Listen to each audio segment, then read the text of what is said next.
નમસ્કાર.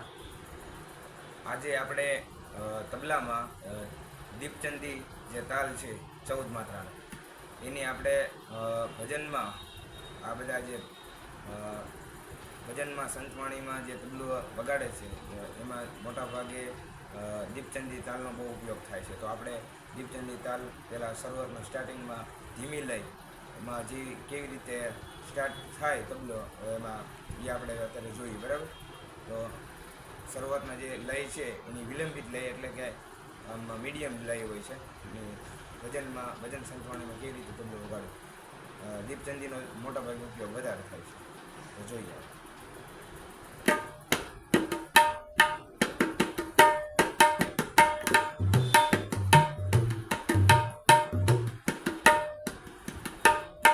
આ જે લય છે એ સિંગલ લય છે દીપચંદીની.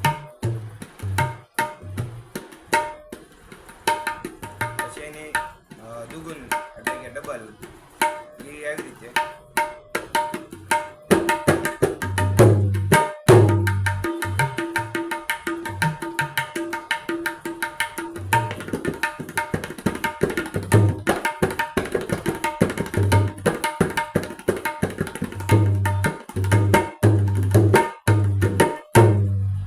આવી રીતે હોય છે, બરાબર. તો આ તબલામાં આવી રીતે ભજન દીપચંદીનો ઉપયોગ થાય છે.